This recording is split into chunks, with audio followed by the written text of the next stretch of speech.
É surpreendente, porque mesmo os Estados Unidos, estando em meio a uma guerra, após ter feito um mega ataque também extremamente bem sucedido no Irã, eles não esqueceram do Alexandre de Moraes. E está marcada para essa semana a audiência de avaliação e evolução das sanções do Alexandre de Moraes nos Estados Unidos. E eles convidaram um brasileiro que está sentindo o peso da mão da justiça do Moraes para apresentar todos os fatos, os dados, compartilhar tudo o que está acontecendo no Brasil, tudo que o Moraes tem feito aqui no Brasil, lá no Congresso americano. E quem vai participar disso, obviamente, vai ser o Marco Rubio, secretário de Estado dos Estados Unidos. E tudo indica que isso, a partir dessa apresentação, e não, pelo que eu entendi, não vai ter só esse brasileiro apresentando, vai ter outras pessoas falando sobre os casos que estão acontecendo aqui no Brasil. Após essa sessão, devemos ter uma aceleração muito grande no processo de sancionamento do ministro Alexandre de Moraes e possivelmente daquela lista que vazou, sabe? Eu já mostrei para vocês em outro vídeo uma lista dos ministros e todo mundo que está na lista para ser sancionado de tabela conjuntamente com Moraes, porque o objetivo da sanção é realmente minar o grupo ali, os possíveis ditadores e as pessoas que estão reprimindo a liberdade de expressão no Brasil. Pelo menos é isso que vazou até agora na mídia. A gente tem que ver como que realmente isso vai se tangibilizar na realidade e temos que lembrar que o Trump já está em negociação com a Suíça para quando ele ativar a Lei Magnitsky nos Estados Unidos, a Suíça entrar junto, ou seja, vai ser realmente muito, mas muito pesada essas sanções. Dito isso, em paralelo a isso, o Lula, sempre querendo ajudar, colocou o seu posicionamento oficial em relação ao Irã. Eu espero que esse indivíduo brasileiro que vai lá no Congresso americano leve esse posicionamento, que eu tenho certeza que vai dar um ânimo a mais aí para os congressistas americanos sancionarem com um peso ainda maior. Ou seja, nem os próprios aliados estão ajudando de forma correta o Alexandre de Moraes. Então a situação vai ficar bem difícil. Também vou falar nesse vídeo aqui sobre as repercussões da guerra, exatamente. O Irã se posicionou mais. Também temos o Putin que se posicionou e também temos uma matéria, ou melhor, uma abertura do Fantástico, que na minha humilde concepção é lamentável como a nossa mídia não é isenta e tem um lado claro e óbvio. E eu vou te mostrar aqui dois vídeos que vão comprovar isso de forma muito clara. E também temos uma questão de prazo em relação ao Bolsonaro. O Centrão deu um prazo para o Bolsonaro escolher o seu sucessor. E é até o final desse ano. Ou seja, não vai passar de 2025 a imprevisibilidade sobre quem será o candidato da direita. O Centrão apertou o Bolsonaro e falou: amigo, ou você decide em 2025 ou em 2026 você está sozinho, porque a gente vai montar o nosso barco. Ou seja, após esse aperto, eu acredito que ele vai acelerar o processo e a gente deve ter o nome ainda esse ano. E também temos uma preocupação gigantesca do PT em relação à suposta candidatura do Lula e também à suposta força do Lula em 26. Por quê, Floriano? Por causa daquela gafe que aconteceu no exterior. Vou te mostrar também na íntegra. Ou seja, esse vídeo tá com muito, mas muito conteúdo, então eu te convido para curtir o vídeo, se inscrever no canal e ativar o sininho para você ficar sempre atualizado. E a gente vai começar com o pé direito aqui, tá? Começando com a declaração do Lula. Olha o que o Lula falou em relação ao governo do Irã, em relação ao ataque dos Estados Unidos. O governo brasileiro expressa grave preocupação com a escalada militar no Oriente Médio, condena com veemência, nesse contexto, ataques militares de Israel, mais recentemente dos Estados Unidos, contra instalações nucleares, em uma violação da soberania do Irã e do direito internacional. Isso aqui tá errado, tá? Eu vou mostrar até com uma matéria de um especialista da Globo News, que simplesmente deixa em silêncio o jornalista. Qualquer ataque armado a instalações nucleares representa flagrante transgressão da Carta das Nações Unidas e das normas da Agência Internacional da Energia Atômica. Não representa porque essa mesma agência disse que o Irã estava violando e fazendo enriquecimento de urânio acima do permitido. Ações armadas contra instalações nucleares representam uma grave ameaça à vida e à saúde da população civis ao expô-las ao risco de contaminação radioativa e desastres ambientais de larga escala. Isso aqui é basicamente, ele copiou e colou a posição do governo, literalmente, e colocou mais ou menos nas palavras dele ali, e obviamente que não foi ele que escreveu. Ou seja, é uma vergonha porque ele fala aqui, ataque de Israel, e o ataque do Irã, e o ataque da Palestina, da Palestina não, vou corrigir, o ataque do Hamas, o ataque do Hezbollah. Ele não fala nada, né?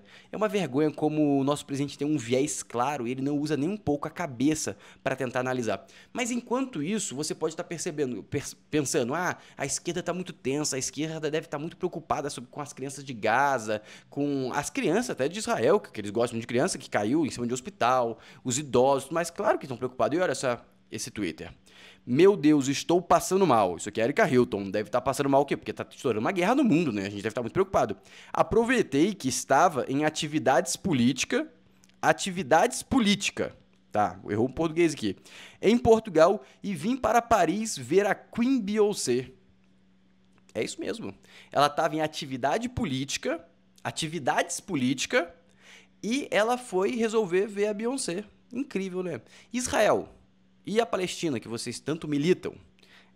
Amigo. Às vezes a gente perde a esperança.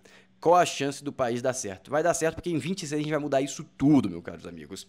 E agora vamos para a promessa de Tarcísio a Bolsonaro sobre o STF.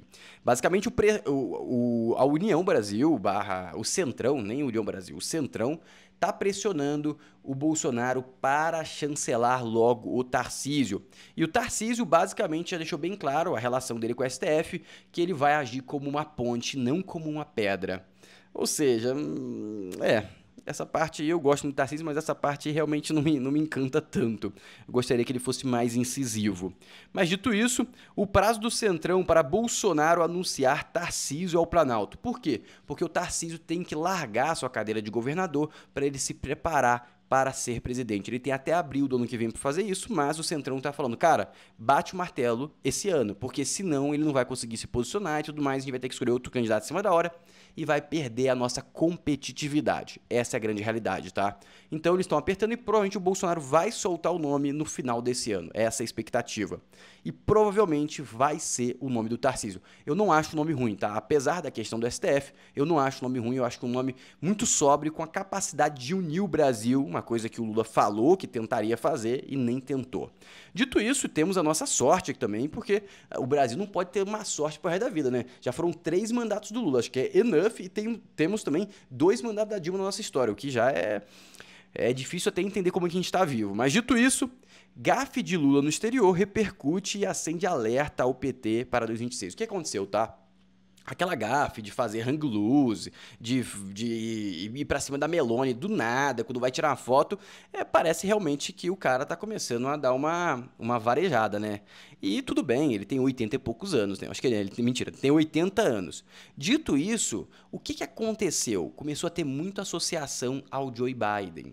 E eles começaram a pensar, será que o Lula vai ter capacidade cognitiva e capacidade de força para disputar uma eleição?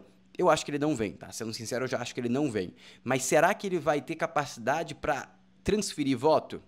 Provavelmente nem isso ele vai ter tanta capacidade, e esse é o grande alerta do PT, e o PT sabe que é o fim dele, tá? A grande realidade é que ele sabe. Se eu sei, você sabe, eles também sabem. Eles estão muito preocupados com essa nova postura do presidente da República. E a gente pode ver nesse governo que ele não tem mais aquela energia que ele tinha no passado, tanto que o governo dele está a bancarrotas.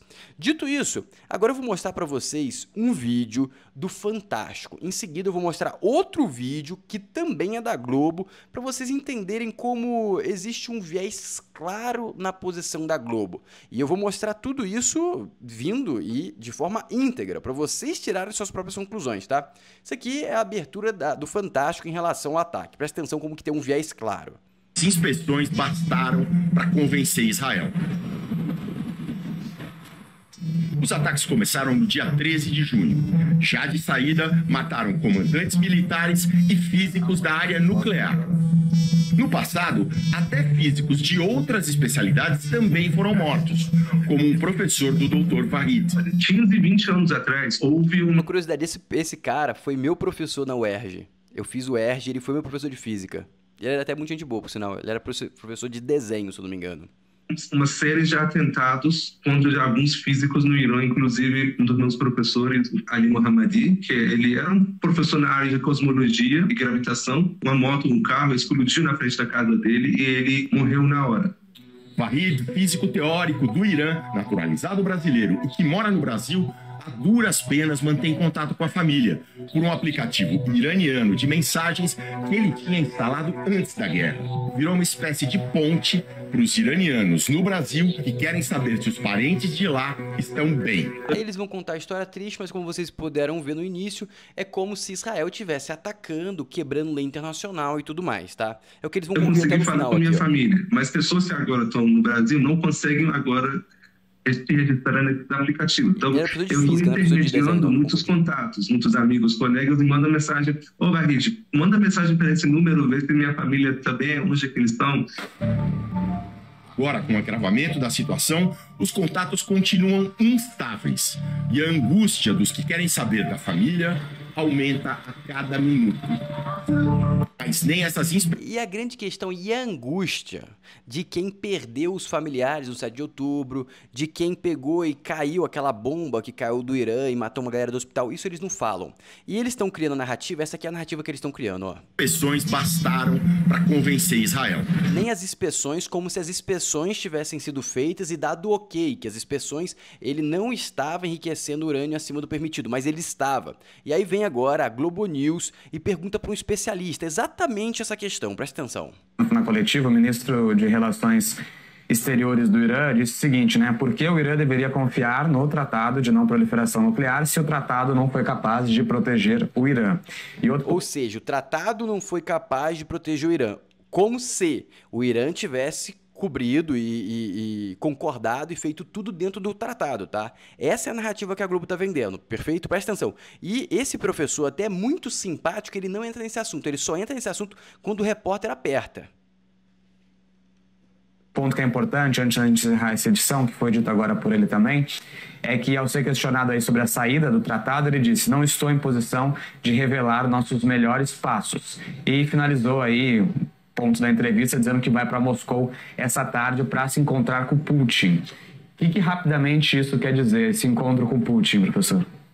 Quer dizer que nós estamos vivenciando um evento que parece muito com uma Segunda Guerra Fria e que o Irã vai procurar ser o aliado para quem fornece drones Shahed para atacar a Ucrânia, para tentar contrabalançar a relação com os Estados Unidos, Matheus. Ele tenta se abraçar em algum ponto nesse caso, né? Em algum lado que seja contra os Estados Unidos também, né? E, curiosamente, é com a Rússia e não com a China, com quem teve relações diplomáticas em 2020. Porque a China vai ser prejudicada com o fechamento do Hormuz, que é uma das armas que provavelmente o Irã vai utilizar. Em 2023, a China reaproximou o Irã da Arábia Saudita. Ele procura o Putin, com quem o Trump tem uma boa relação, mas claramente a Rússia não tem poder nesse momento para projetar. No Oriente Médio está atolada na guerra na Ucrânia há 3 anos e 4 meses, Matheus. E só para a gente finalizar, essa questão do tratado, né? Falando aí sobre o tratado, acredito que o tratado pode se desmanchar. Ele puxa o fio sem ter nenhum conhecimento. Esse repórter não faz ideia do que ele está falando. Aí ele puxa o fio e o cara da UF, ele responde sem querer até. Porque a UF é uma faculdade esquerdista, ele tende muito ao espectro esquerdista. Então ele não queria falar isso em público, mas ele vai lá e desmonta o repórter. Mesmo sem querer, porque o repórter puxou esse fio, o cara não podia mentir ao vivo, né? Tantas situações que estão acontecendo nesse momento, né? Ó. É improvável. O tratado é de 1968, entrou em vigor em 1970. Ele prevê que quem tem armas nucleares reduzirá os estoques e quem não tem não as produzirá. De fato, o programa nuclear do Irã, conforme a própria ONU mostra, a Agência Internacional de Energia Atômica, uma agência da ONU, o Irã estava enriquecendo urânio a níveis muito acima dos permitidos para fins civis, Matheus.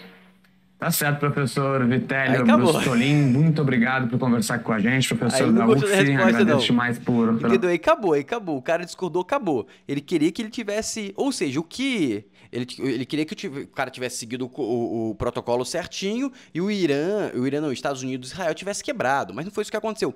Ou seja, a própria narrativa do Fantástico que eles começam aqui é quebrada na própria Globo News por esse professor da UF.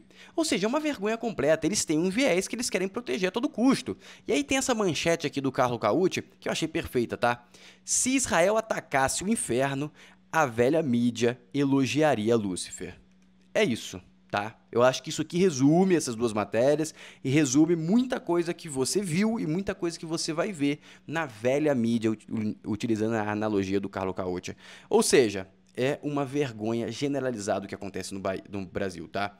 Dito isso, vamos agora para mais fatos e a evolução desse conflito que vai afetar as nossas vidas, infelizmente. Regime do Irã prometeu atentados nos Estados Unidos com células adormecidas se fosse atacado por Trump. Ou seja, isso aqui foi uma promessa anterior, tá? Lembrem disso, que daqui a pouco vocês vão relembrar desse fato que eu vou te relembrar, tá bom? Beleza. Dito isso, seguimos. Temos agora, após o ataque, Irã diz, jogo não acabou e que surpresas continuarão. Ou seja, o Ali Khamenei vai pro tudo ou nada, tá? Pelo que parece. E pelo histórico, tá? Pelo histórico da Pérsia, já avisei isso pra vocês, pelo histórico da Pérsia, eles vão pro tudo ou nada. Eles vão fazer ataques assimétricos, no sentido de um indivíduo se explodindo, de carro, não sei o quê. E eles fazem mais ameaças que eu vou mostrar pra vocês aqui sobre células também, tá? Dito isso, as surpresas já começaram. Isso aqui é basicamente em Tel Aviv, que começou o alarme a tocar do nada. Isso quer dizer que basicamente tá vindo bombas. Esse vídeo não mostra nenhuma bomba nem nada, mas esse alarme toca quando o exército israelense, a inteligência israelense percebe que tá vindo drone, tá vindo alguma bomba de lá, porque leva alguns minutos até sair do Irã, até chegar em Israel, e aí eles tocam isso para todo mundo correr para os bunkers. Teoricamente, você tem que estar dentro do bunker em 90 segundos. Essa é a regra. Então todo mundo sai literalmente correndo, você tem 90 segundos e é tipo, às vezes tem o bunker do prédio e às vezes tem um bunker que é meio que social ali para as pessoas de um bairro. Então a galera realmente vai correndo, leva travesseiro, leva alguma coisa e vai todo mundo para o bunker. Dito isso, essa aqui é uma das surpresas que é utilizada ali, que é usado como referência ali pelo Khamenei. Dito isso, a gente tem o seguinte agora acontecendo, e eu trouxe essa cena porque ela parece muito com o Brasil, então eu quis trazer para vocês entenderem que essas coisas não acontecem apenas no Brasil e também em países terroristas. Presta atenção. Engraçado como a política é parecida em todo mundo, né? Você imaginaria um tipo de cena desse no Brasil? Queimando bandeira, fazendo algum show, gente gritando, fazendo umas besteira. Esse tipo de cena é uma cena clássica da política, né? E eu quis trazer aqui para mostrar como o mundo todo é tão diferente, tão parecido ao mesmo tempo. Que a política é uma palhaçada em todos os tipos de política. Até nas ditaduras que tem esses congressos fictícios, você tem esse tipo de coisa, o que é, na minha humilde concepção, lamentável. Dito isso, vamos voltar lá para os Estados Unidos e para as falas do Trump. E o Trump continua dobrando a aposta. Trump sugere novo regime no Irã. País acusa Estados Unidos de guerra com pretextos absurdos.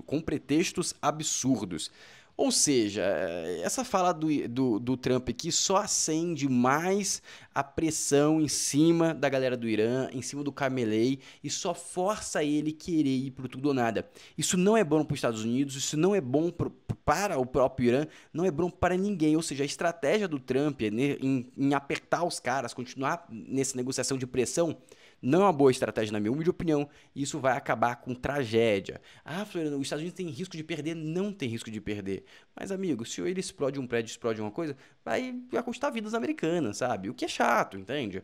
E aí vem aqui uma nova notícia, ó, aquela notícia que eu mostrei pra vocês foi pra antes, agora é depois, tá? Eles reforçam. Irã ameaça ativar células terroristas adormecidas dentro dos Estados Unidos, revela NBC News.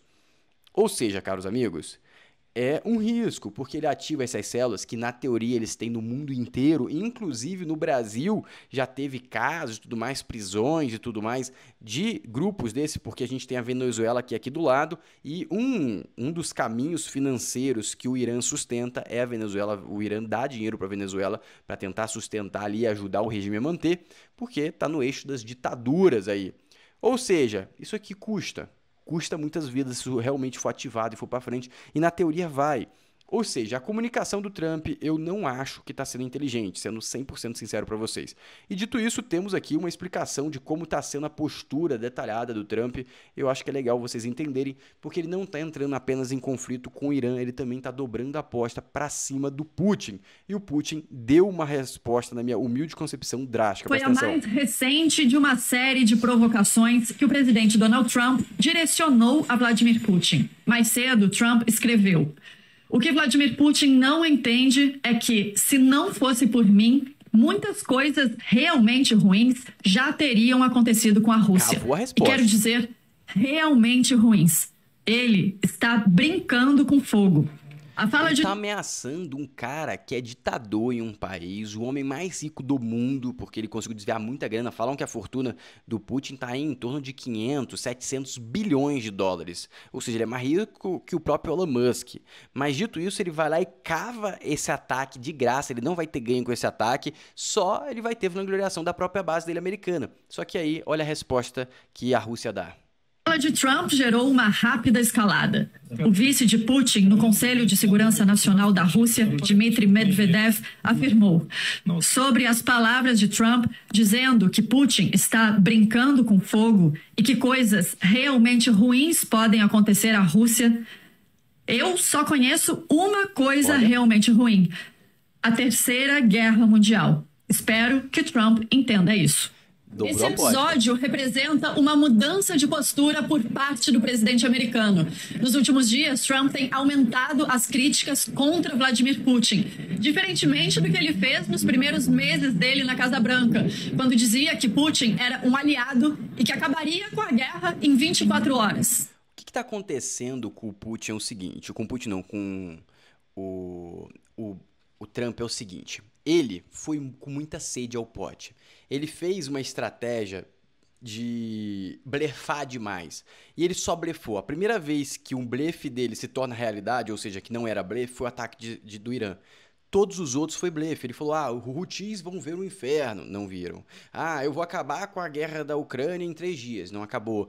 Eu vou fazer a América grande de novo com taxa. Não fez nada, só piorou. Acabou com a economia dos Estados Unidos. Acabou não, mas tipo assim, piorou muito. Fez volatilidade, gerou insegurança, fez o dólar cair no mundo. Então não foi uma coisa legal o que ele fez, tá? Não foi. Não gerou resultados positivos. Tanto que a aprovação dele tá mergulhando. E agora ele precisa demonstrar força executando os blefes. Então ele começa a dobrar a aposta para cima do Putin, porque o Putin está enfraquecido. A guerra da Ucrânia está sendo muito cara para a Rússia.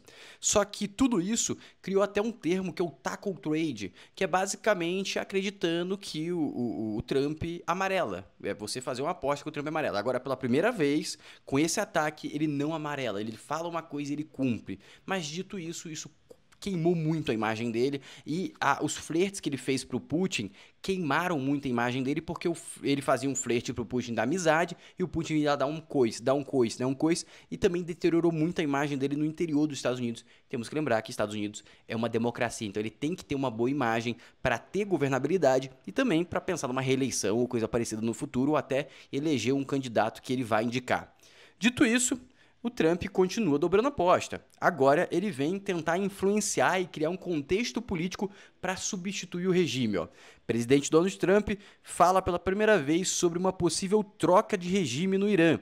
diz que o termo é politicamente incorreto, mas que não vê problema caso o regime atual não consiga fazer o Irã grande novamente, que é basicamente colocar aquele termo que ele usa, Make America Great Again, colocar Make Irã Great Again, que seria o MIGA agora, que é isso que ele está puxando, para tentar fazer um traçado para trocar o regime. Só que você ameaça trocar o regime não tem mais o que perder.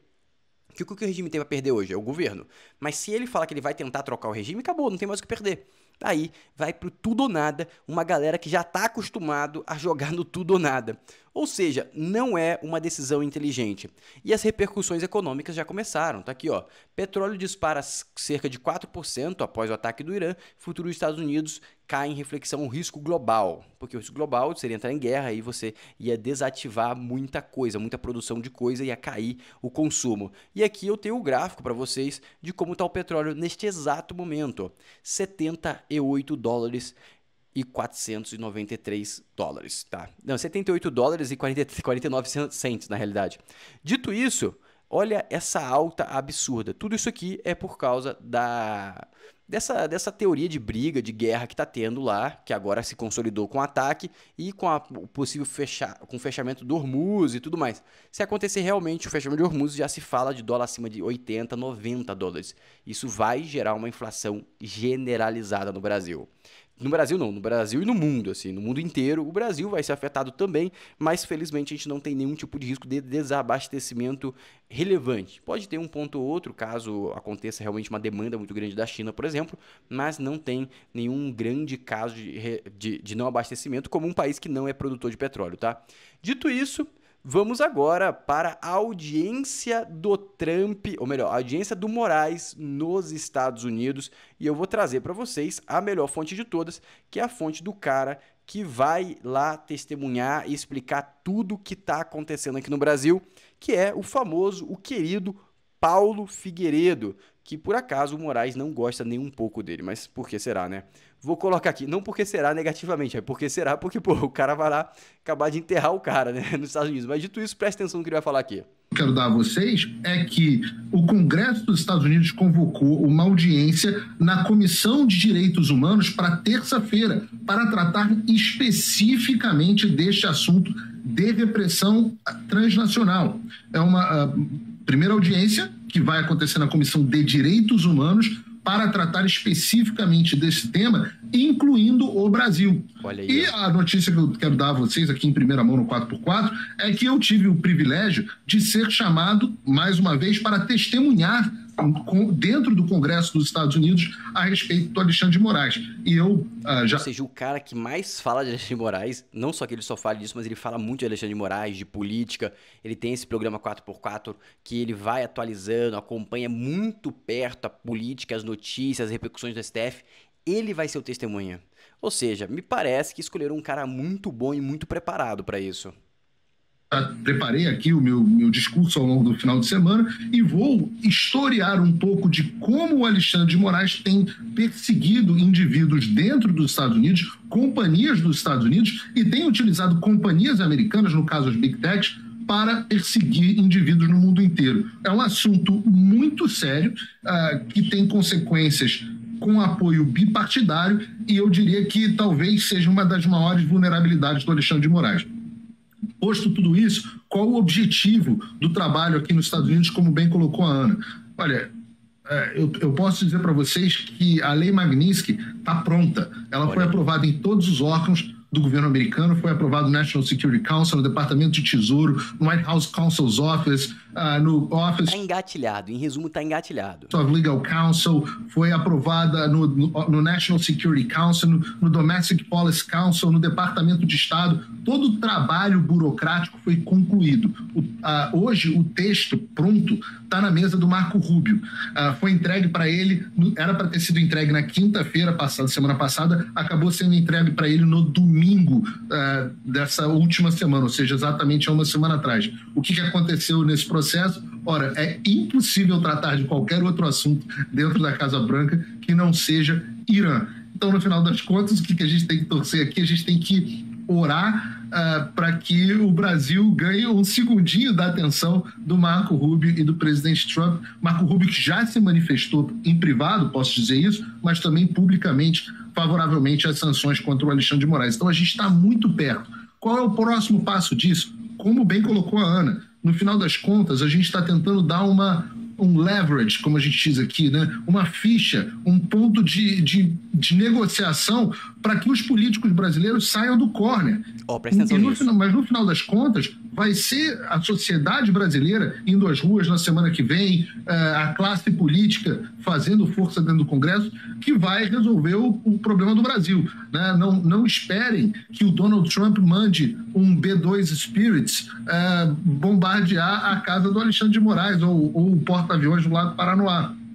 Mas, sem dúvida nenhuma, a nossa classe política, que hoje está no corner, que está acovardada, que está ameaçada, fica numa posição de negociação muito mais favorável com o Alexandre pela primeira vez no corner. Eu acho que é essa ajuda que os Estados Unidos podem dar, né? E não tenho vergonha nenhuma em contar com a ajuda de fora, a Ana, que é professora de História Americana. Ou seja, o que ele colocou aqui, pessoal, é bem pesado. Quer dizer que os Estados Unidos vai avançar e a estratégia, quer dizer, a conclusão que ele tem ali, que os políticos brasileiros vão ter coragem pelo Moraes estar no corner, eu não sei se vai se consolidar, porque infelizmente os nossos políticos eles não estão sendo ameaçados por coisas que eles não fizeram. Os rabos presos que o STF tem em mão são de crimes reais, muito provavelmente, ou seja, são porque eles são corruptos. Ou seja, se o Moraes quiser apertar eles, mesmo sancionado, ele vai conseguir. Porque é corrupção, é crime. É crime aqui, é crime nos Estados Unidos, é um crime clássico. Ou seja, eu não acho que isso vai acontecer, infelizmente. Eu gostaria que acontecesse. Dito isso, espero que você já tenha se inscrito no canal, ativado o sininho e curtido o vídeo, para se me motivar a fazer mais vídeos como esse e conseguir informar mais brasileiros para tirar os votos do PT em 26. Um abraço, até o próximo vídeo.